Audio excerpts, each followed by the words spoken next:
Hello ವೀಕ್ಷಕರೇ, ನಮಸ್ಕಾರ. Sara cooking ರೆಸಿಪೀಸ್ಗೆ ನಿಮ್ಮೆಲ್ಲರಿಗೂ ಮತ್ತೊಮ್ಮೆ ಸ್ವಾಗತ. ಇವತ್ತು ನಾವು ಲಂಚ್ ಬಾಕ್ಸ್ಗೋಸ್ಕರ ಒಂದು ಸುಂದರವಾದಂಥ ಸಿಂಪಲ್ ಆದಂಥ ಒಂದು ರೆಸಿಪಿಯೊಟ್ಟಿಗೆ ನಿಮ್ಮ ಮುಂದೆ ಬಂದಿದ್ದೀನಿ ವೀಕ್ಷಕರೇ.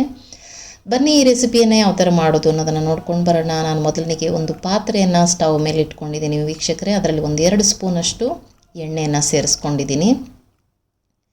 ಇವತ್ತು ನಾವು ಮಾಡ್ತಾ ಇರ್ತಕ್ಕಂಥ ರೆಸಿಪಿ ಪನ್ನೀರಿಗೆ ಸಂಬಂಧಪಟ್ಟಂಥದ್ದು. ಈಗ ಪನ್ನೀರನ್ನು ಚಿಕ್ಕ ಚಿಕ್ಕ ತುಂಡುಗಳಾಗಿ ಮಾಡ್ಕೊಂಡಿದ್ದೀನಿ. ಅದನ್ನು ಸ್ವಲ್ಪ ಎಣ್ಣೆಯಲ್ಲಿ ನಾವು ಫ್ರೈ ಮಾಡ್ಕೊಳ್ಬೇಕಾಗುತ್ತೆ ವೀಕ್ಷಕರೇ. ಹಾಗೇನೂ ಹಾಕಿದ್ರೂ ಚೆನ್ನಾಗಿರುತ್ತೆ. ಫ್ರೈ ಮಾಡಿ ಹಾಕಿದಾಗ ಬಹಳಷ್ಟು ರುಚಿಯನ್ನು ಕೊಡುತ್ತೆ ವೀಕ್ಷಕರೇ. ಹಾಗಾಗಿ ನಾನು ಸ್ವಲ್ಪ ಲೈಟಾಗಿ ಅದನ್ನು ಫ್ರೈ ಮಾಡ್ಕೊಳ್ತಾ ಇದ್ದೀನಿ. ಸ್ಟವನ್ನು ಮೀಡಿಯಮ್ ಹಂತದಲ್ಲಿ ಇಟ್ಕೊಂಡು ಸ್ವಲ್ಪ ಅದು ಬಣ್ಣ ಬದಲಾಗುವವರೆಗೂ ಫ್ರೈ ಮಾಡ್ಕೊಳ್ಳೋಣ.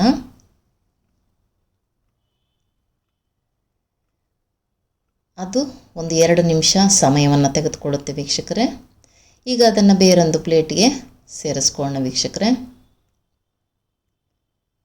ನೋಡಿ, ಈಗ ಅದನ್ನು ಒಂದು ಪ್ಲೇಟ್ಗೆ ಹಾಕ್ಕೊಂಡು ಮತ್ತು ಅದೇ ಪಾತ್ರೆಯಲ್ಲಿ ಒಂದು 3 ರಿಂದ 4 ಸ್ಪೂನಷ್ಟು ಎಣ್ಣೆಯನ್ನು ಸೇರಿಸ್ಕೊಂಡಿದ್ದೀನಿ. ನೀವೇ ಅಡುಗೆಗೆ ಬಳಸುವಂತೆ ಯಾವುದೇ ಎಣ್ಣೆ ಇದ್ರೂ ಸಹ ಸೇರಿಸ್ಕೊಳ್ಳಿ. ಈಗ 1 ಗೆಡ್ಡೆ ಬೆಳ್ಳುಳ್ಳಿಯನ್ನು ಸಿಪ್ಪೆ ತೆಗೆದು ಸಣ್ಣ ಸಣ್ಣ ತುಂಡುಗಳ ಹಾಗೆ ನಾನು ಮಾಡಿಕೊಂಡು ಹಾಕ್ಕೊಳ್ತಾ ಇದ್ದೀನಿ.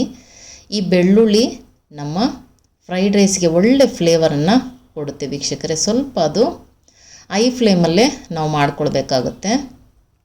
ಈಗ ನೋಡಿ, ಅದು ಸ್ವಲ್ಪ ಬಣ್ಣ ಬದಲಾಗಿದೆ. ಈ ಸಮಯದಲ್ಲಿ ನಾನು ಈರುಳ್ಳಿಯನ್ನು ಉದ್ದುದ್ದಕ್ಕೆ ಕಟ್ ಮಾಡಿ ಸೇರಿಸ್ಕೊಳ್ತಾ ಇದ್ದೀನಿ. ನೀವು ಎಷ್ಟನ್ನು ಮಾಡ್ಕೊಳ್ತೀರ ಅನ್ನೋದನ್ನು ನೋಡಿಕೊಂಡಿದ್ದು ಈರುಳ್ಳಿಯನ್ನು ಹೆಚ್ಚು ಕಡಿಮೆ ಸೇರಿಸ್ಕೊಳ್ಳಿ. ಈಗ ಇದನ್ನು ನಾನು ಮಾಡ್ತಾ ಇರ್ತಕ್ಕಂಥದ್ದು ಒಂದು 5 ರಿಂದ 6 ಜನ ತಿನ್ನಬಹುದು ವೀಕ್ಷಕರೇ. ಅದಕ್ಕೆ 2 ಈರುಳ್ಳಿಗಳನ್ನು ಉದ್ದಕ್ಕೆ ಹೆಚ್ಚಿಕೊಂಡು ನಾನು ಹಾಕ್ಕೊಂಡಿದ್ದೀನಿ. ಅದೇ ಥರ ಒಂದು 2 ಕ್ಯಾರೆಟನ್ನು ಸಹ ಉದ್ದುದ್ದಕ್ಕೆ ಹೆಚ್ಚಿಕೊಂಡು ಹಾಕ್ಕೊಳ್ತಾ ಇದ್ದೀನಿ. ಅದು ಸ್ವಲ್ಪ ಒಂದು 2 ನಿಮಿಷ ಫ್ರೈ ಮಾಡ್ಕೊಳ್ಳೋಣ. ನಾವು ಇದೆಲ್ಲ ತರಕಾರಿಗಳನ್ನು ಹೆಚ್ಚಾಗಿ ಬೇಯಿಸ್ಕೊಳ್ಳೋದು ಬೇಡ ವೀಕ್ಷಕರೇ. ಸ್ವಲ್ಪ ಬಾಯಲ್ಲಿ ಕ್ರಂಚಿಯಾಗಿ ಸಿಕ್ಕಬೇಕಾದ್ರೆ ಫ್ರೈಡ್ ರೈಸು ಒಳ್ಳೆ ಟೇಸ್ಟನ್ನು ಕೊಡುತ್ತೆ. ಹಾಗೆಯೇ ನಾನು ಬೀನ್ಸನ್ನು ಸಹ ಸ್ವಲ್ಪ ಮೀಡಿಯಮ್ ಹಂತದಲ್ಲಿ ಕಟ್ ಮಾಡಿಕೊಂಡು ಸೇರಿಸ್ಕೊಂಡಿದ್ದೀನಿ. ಅದೇ ಥರ 1 ಕ್ಯಾಪ್ಸಿಕಮನ್ನು ಸೇರಿಸ್ಕೊಳ್ತಾ ಇದ್ದೀನಿ ವೀಕ್ಷಕರೇ. ಅದು ಸಹ ಒಂದು 2 ನಿಮಿಷ ಫ್ರೈ ಮಾಡ್ಕೊಳ್ಳೋಣ. ಹಾಗೆಯೇ ರುಚಿಗೆ ಒಂದು 5 ರಿಂದ 6 ಹಸಿಮೆಣಸಿನ್ಕಾಯನ್ನು ಸೇರಿಸ್ಕೊಳ್ತಾ ಇದ್ದೀನಿ. ಸ್ವಲ್ಪ ಕೊನೆಯದಾಗಿ ಇಲ್ಲಿ ಕ್ಯಾಬೇಜನ್ನು ಸೇರಿಸ್ಕೊಳ್ತಾ ಇದ್ದೀನಿ. ಈ ಹಾಕಿರ್ತಕ್ಕಂಥ ತರಕಾರಿಗಳಲ್ಲಿ ನಿಮಗೆ ಇಷ್ಟಾನುಸಾರ ನೀವು ಸೇರಿಸ್ಕೊಳ್ಬಹುದು. ಯಾವುದು ಬೇಡ ಅಂತಂದರೆ ನೀವು ಸ್ಕಿಪ್ ಮಾಡ್ಕೊಳ್ಬೋದು ವೀಕ್ಷಕರೇ.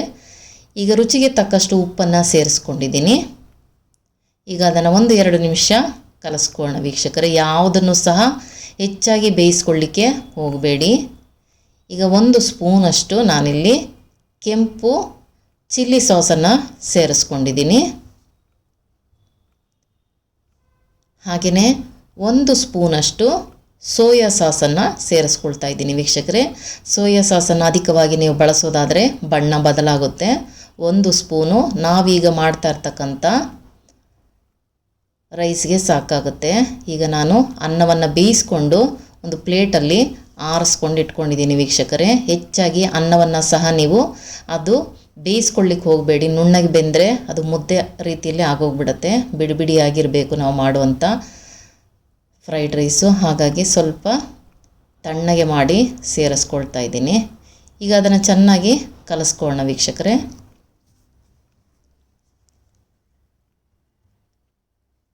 ಉಪ್ಪು ಸ್ವಲ್ಪ ನೀವು ನೋಡಿ ಪರೀಕ್ಷೆ ಮಾಡ್ಕೊಳ್ಳಿ. ಈಗ ಕಲಸಿ ಆಯಿತು. ಈಗ ಫ್ರೈ ಮಾಡ್ಕೊಂಡಂಥ ಪನ್ನೀರನ್ನು ಸೇರಿಸ್ಕೊಳ್ಬೇಕು. ಅದಕ್ಕೂ ಮುಂಚಿತವಾಗಿ ನಾನಿಲ್ಲಿ ಒಂದು 2 ಸ್ಪೂನಷ್ಟು ಪೆಪ್ಪರ್ ಪೌಡ್ರನ್ನು ಸೇರಿಸ್ಕೊಳ್ತಾ ಇದ್ದೀನಿ. ಚೆನ್ನಾಗಿ ಇದನ್ನು ಸಹ ಕಲಿಸ್ಕೊಳ್ಳೋಣ. ಲಂಚ್ ಬಾಕ್ಸ್ಗಂತೂ ಹೇಳಿ ಮಾಡಿಸಿದಂಥ ರೆಸಿಪಿ ವೀಕ್ಷಕರೇ. ಮಕ್ಕಳು ತುಂಬಾ ಇಷ್ಟಪಟ್ಟು ತಿಂತಾರೆ. ಅಷ್ಟು ಸೂಪರ್ ಆದಂಥ ಒಂದು ಸಿಂಪಲ್ ಆದಂಥ ರೆಸಿಪಿ ವೀಕ್ಷಕರೇ. ಪ್ರತಿ ದಿವಸ ಲಂಚ್ ಬಾಕ್ಸ್ಗೆ ಏನು ಮಾಡಬೇಕು ಅನ್ನೋ ಟೆನ್ಷನ್ನಲ್ಲಿರ್ತೀರಲ್ಲ, ಇರುವಂಥ ತರಕಾರಿಗಳನ್ನು ಕಟ್ ಮಾಡಿ ನೀವು ಇದರಲ್ಲಿ ಸೇರಿಸ್ಕೊಂಡು ಸಿಂಪಲ್ಲಾಗಿ ನೀವು ಬಾಕ್ಸಿಗೆ ಒಂದು ದಿವಸ ವಾರದಲ್ಲಿ ಮ್ಯಾನೇಜ್ ಮಾಡ್ಬೋದು ವೀಕ್ಷಕರೇ. ಹಾಗೆಯೇ ಈಗ ಫ್ರೈ ಮಾಡ್ಕೊಂಡಂಥ ಪನ್ನೀರ್ ಪೀಸಸನ್ನು ಅದರಲ್ಲಿ ಸೇರಿಸ್ಕೊಳ್ತಾ ಇದ್ದೀನಿ. ಅದು ಸಹ ಚೆನ್ನಾಗಿ ಕಲಿಸ್ಕೋಣ. ಪನ್ನೀರ್ ಬೇಡ ಅಂದರೂ ಸಹ ನೀವು ಹಾಗೆಯೇ ವೆಜಿಟೇಬಲ್ ಫ್ರೈಡ್ ರೈಸ್ ಆಗಿ ಕೊಡ್ಬೋದು. ಯಾರಾದರೂ ಹೊಸದಾಗಿ ಚಾನಲನ್ನು ನೋಡ್ತಾ ಇದ್ದರೆ ದಯವಿಟ್ಟು ಲೈಕ್ ಮಾಡಿ, ಶೇರ್ ಮಾಡಿ, ಸಬ್ಸ್ಕ್ರೈಬ್ ಮಾಡಿ ವೀಕ್ಷಕರೇ. ಮತ್ತಷ್ಟು ಹೊಸ ಹೊಸ ವೀಡಿಯೋಗಳನ್ನು ತೆಗೆದುಕೊಂಡು ಬರೋದಕ್ಕೆ ನಿಮ್ಮ ಪ್ರೋತ್ಸಾಹ ಇದೇ ಥರ ನನ್ನ ಜೊತೆಲಿರಲಿ ವೀಕ್ಷಕರೇ. ಸಬ್ಸ್ಕ್ರೈಬ್ ಮಾಡಿದಿರ ಅನೇಕರು ನೋಡ್ತಾ ಇದ್ದೀರಾ, ದಯವಿಟ್ಟು ಸಬ್ಸ್ಕ್ರೈಬನ್ನು ಮಾಡೋದು ಮರಿಬೇಡಿ ವೀಕ್ಷಕರೇ. ಈಗ ಅದನ್ನೆಲ್ಲ ಒಂದು ಸಲ ಕಲಿಸ್ಕೊಂಡು ಈಗ ಅದರ ಮೇಲೆ ಸಣ್ಣ ಸಣ್ಣದಾಗಿ ಕಟ್ ಮಾಡಿಕೊಂಡಂಥ ಕೊತ್ತಂಬರಿ ಸೊಪ್ಪನ್ನು ಅಲಂಕಾರಕ್ಕೋಸ್ಕರವಾಗಿ ಹಾಕಿ ನಾವು ಸರ್ವ್ ಮಾಡೋಣ ವೀಕ್ಷಕರೇ. ಇಷ್ಟೇ, ಒಂದು 5 ರಿಂದ 8 ನಿಮಿಷ ಕಾಲ ಇದಕ್ಕೆ ಸಮಯ ಸಾಕಾಗುತ್ತೆ ವೀಕ್ಷಕರೇ.